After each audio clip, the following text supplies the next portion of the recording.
Okay, so the video I recently made about the parables of Jesus, 30 parables, is more important than you might think. Keep in mind that Tatib is being straightforward and honest through the use of the stick.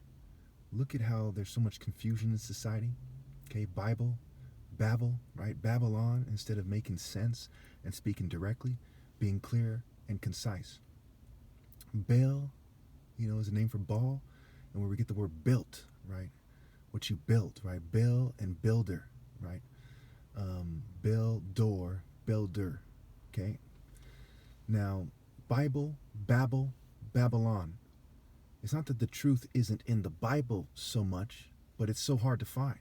In fact, where's the word martial arts in the Bible? It's kind of implied, but they don't directly state it. They don't say what the Jews are doing is an example of martial arts because there's mind, body, soul, spirit. There's a religious component, a spiritual component. There's striking. There's superior technique, like when Jonathan in 1 Samuel 14 or 15, he takes on a bunch of Philistines with just his armor builder, and he strikes them down, and the armor bearer strikes down them behind him. Okay, so he strikes them down single-handedly, which means he outmaneuvered them and struck them down, almost certainly with a sword. Okay, so Jesus came to bring a sword and came to kind of combine the ideas of David and Jonathan, where it's actually striking them now. However, when you keep in mind that David also dealt in single combat, he faced the lion, as 1 Samuel 17 pointed out, trying to save the sheep, and he grabbed it by the hair and struck it down, right? He faced it hand to hand, head on, and he struck down Goliath with a sling, which suggests that he possibly could strike down Goliath with a sword, but there was a lesson to be learned in the sling. It's not that technology proves the point. It is that principle proves the point. He said, this day I'll cut your head off and the whole world will know that there's a God in Israel. Okay? You see how this is a long kind of story-based explanation. Instead of me as the top martial artist saying, you know why no one can beat me at single combat? Because of universal pinpointing moral precision. And Tatib, for example, was the art of being straightforward and honest through the use of the stick. However, they tend to use sticks that are the same size for people of different sizes. And there's, different strokes for different folks, different strikes for different folks, if you will.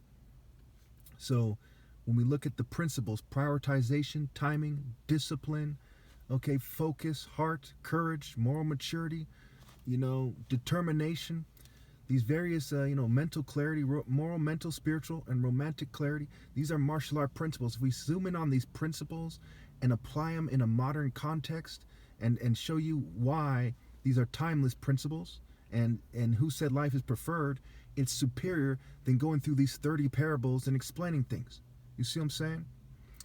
For example, we go the parable of the 10 virgins, right? First of all, it's a story. You're like, what they getting at? It has all kinds of possible morals. Okay, so it's like for an unfocused state of mind. Then they're saying, oh, well, this is oil referred to. Now we got to go through, Psalm 45 and all these other places that talk about oil.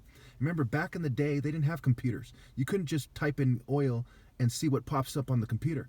They had to painstakingly try to figure out what this parable means. It's a long, drawn-out way.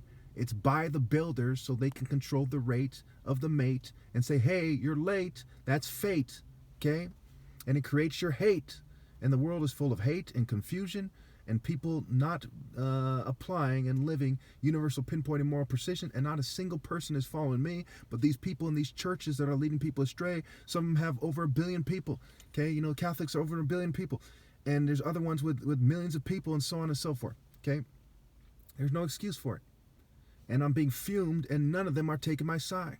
So we can see definitively that the churches and the Bible are an inferior way to do things. The focus must be on the martial art principles, the life principles, the principles of universal moral precision. And only from there can we explore the Bible if it makes sense to see how these principles apply. In Isaiah, it says use the boundaries and the measuring line and the plumb line, okay, of righteousness and justice. Okay, all morals must be interpreted this way. And not everything that is justice is explained in the Bible. They don't say don't eat a kid on a Friday while juggling tomatoes. You know what I'm saying? because it's logic that helps us understand justice. Nothing in the Bible told Solomon exactly how to rule in that situation with the two mothers and the baby.